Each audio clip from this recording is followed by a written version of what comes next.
What's going on, everybody? Soliaker here, and I'm really hoping this sheriff is a man of his word and he really does do the things that he says he's going to do. So you know the deal. Don't forget, hit that like, share, and that subscribe button, and leave a comment down below and tell me what you think this sheriff's actually going to do. So let's get into this video. I'm out. Soliaker. Deuce. Once I read a short statement, I will answer some questions. As we all know, Governor Michelle Lujan Grisham issued an emergency temporarily suspending open and concealed carry laws for the next 30 days in Bernalillo County. Let me start by saying I'm holding this press conference and to answer many other people's questions, not only on social media but directly to my phone. One, this is not grandstanding, nor is this to bring attention to myself. We must always remember, not only are we protecting the Second Amendment, but at the same time we have a lot of violence within our community. Let me be clear. I hold my standards high, and I do not or never will hedge on what is right. And I take my oath seriously. In reference to concealed carry and open carry, the Bernalillo County Sheriff's Office will not enforce this segment of the order. While I understand the urgency, the temporary ban challenges the foundations of our Constitution, but most importantly, it is unconstitutional. My oath was to protect the Constitution, and that is what I will do. The governor made it clear in her press conference. She knew we as law enforcement did not agree with the order, and as a result, this was solely her decision. Other than this ban being unconstitutional, here are other reasons why I will not enforce the order. One, what many forget, is I have enough violence here in Bernalillo County. I do not want to have political violence towards my deputies or here in Bernalillo County. My job is to keep the peace and to make sure that the citizens of Bernalillo County are safe, and I do not believe that this order will help me do so. I'm a law enforcement professional. This order will not do anything to curb gun violence other than punish law-abiding citizens from their constitutional right to self-defense. Let me give you a personal story. Last week, as I'm sitting here as the sitting sheriff, I get a phone call that my brother also was a victim of gun violence last week that many of you do not know. While he and my nephew were sitting in their car, they were shot at and their vehicle was impacted by numerous rounds. How can I, as a sheriff, tell him to put his firearms away and not be able to protect himself? I have a fact for you. Criminals do not follow the law or a public health order. Never seen it, we will never see criminals follow the law. Once again, this only punishes law-abiding citizens. What I also want to address is what we're doing on the gun violence here in Bernalillo County and helping in the state of New Mexico. It is quite irritating for me to see how this 30-day ban completely overshadowed the robust conversations that we had with the governor in the office on what we are going to do to curb gun violence and for people to stop being victims. We had arguments, but again, we had solutions. We had an 11-year-old that was senselessly killed, but there are also many other numerous victims of gun violence, not just here in Bernalillo County, but our nation. A couple of things that I will be asking to do as we get serious. I will take your questions, but let me tell you what we're going to do, because we do need to not overshadow what we need to do to keep our citizens safe. I will be asking the Crime Reduction Director for our agency, the Bernalillo County Sheriff's Office, to lead a task force of various law enforcement agencies to focus on crimes with firearms. I will have continued meetings for early intervention of not only adult, but youth offenders. I am respectfully requesting, as an elected official, to please consider a special session to specifically address crime, not just in Bernalillo County, but for the state of New Mexico.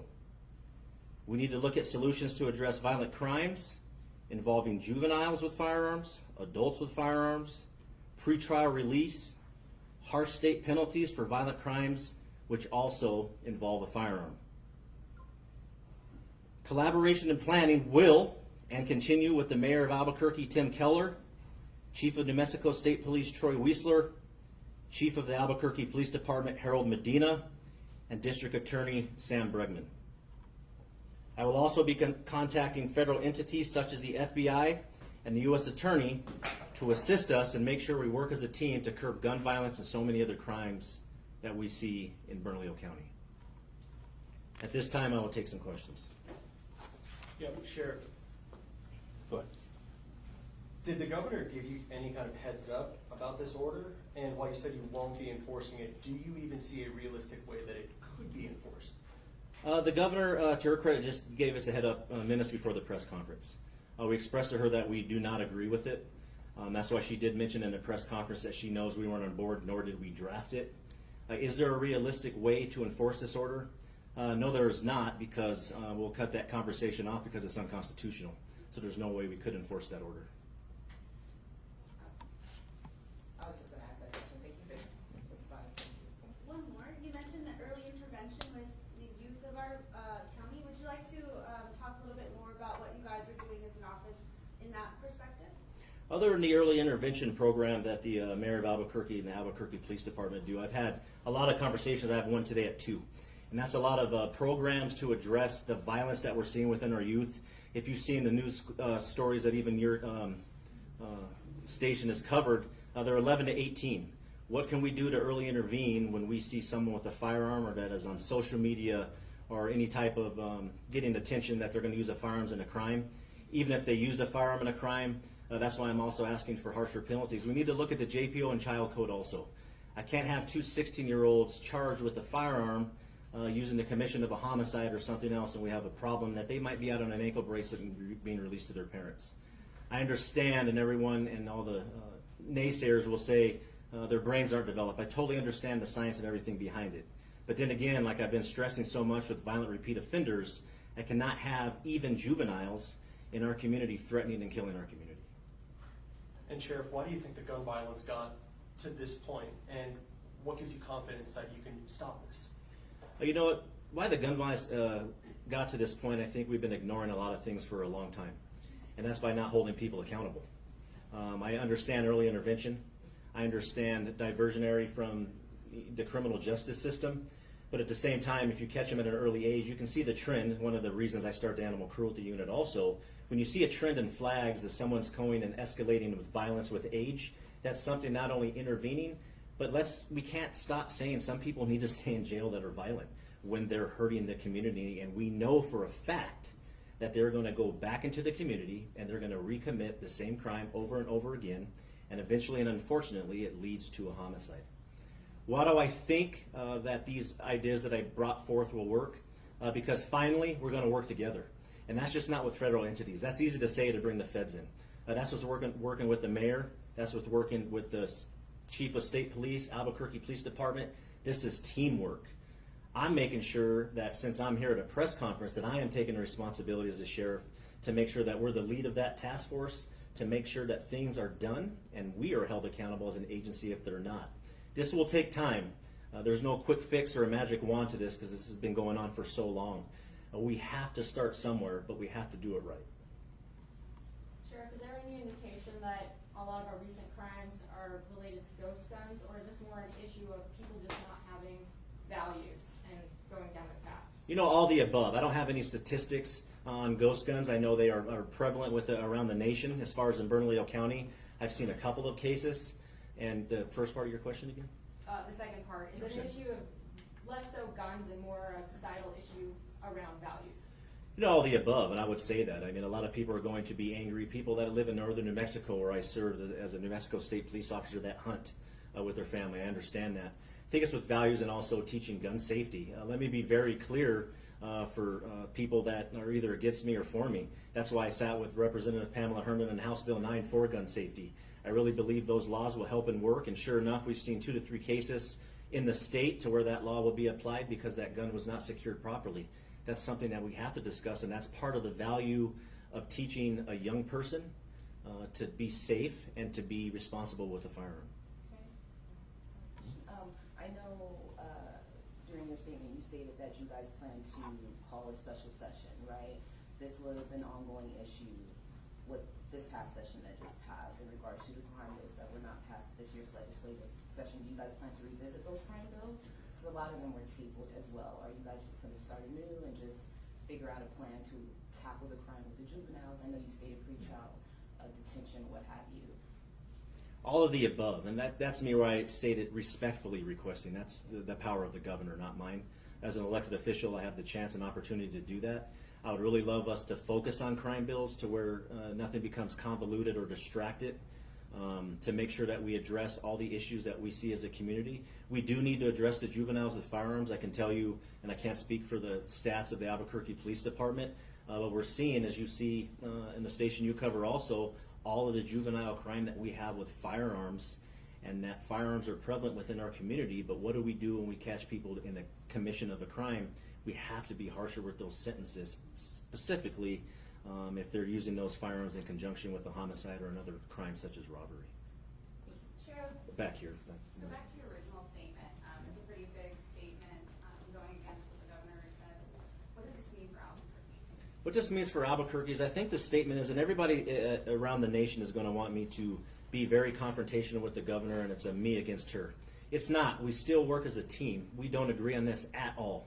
This is unconstitutional, and like I said, I uphold my oath seriously. As far as meaning for Albuquerque specifically, I am putting everybody else, including every other politician and everybody else as a leader within a law enforcement entity, to jump on board and work as a team. I said this last week. There was an article, and I wish this gentleman would email me. He says the mayor, the sheriff, the AGs, the chief, they all have their own separate press conferences. I read all these editorials. What are they going to do together? And that's why in the press conference when I was with the governor the other day, I said we are all here. Bernalillo County is a problem. State of New Mexico is a problem with firearms.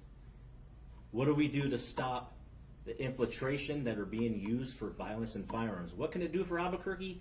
Show that there's a collaborative effort to stop the gun violence. That's all that we can do. Like I said, there's not a magic wand. There's not one solution. There's a myriad of solutions, and I can't be the only one coming up with them. That's why we have to work together as a team. Hopefully I answered your question. Thank you.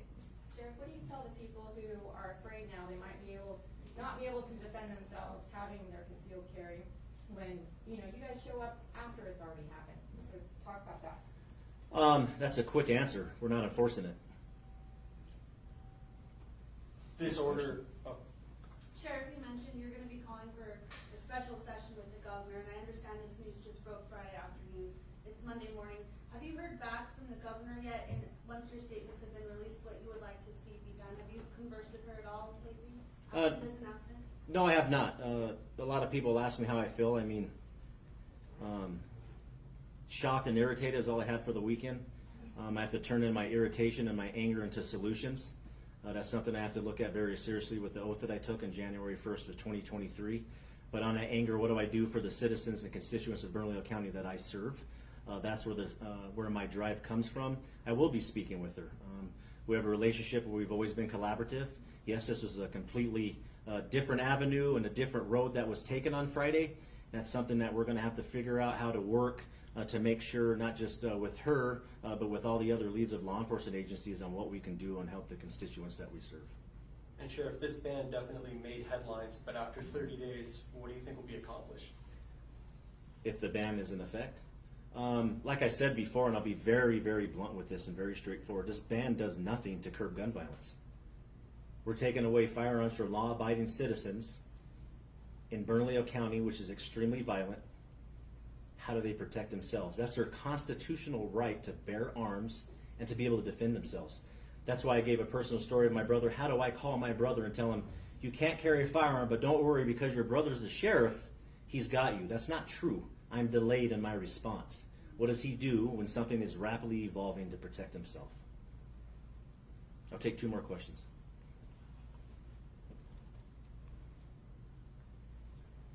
Great, thank you.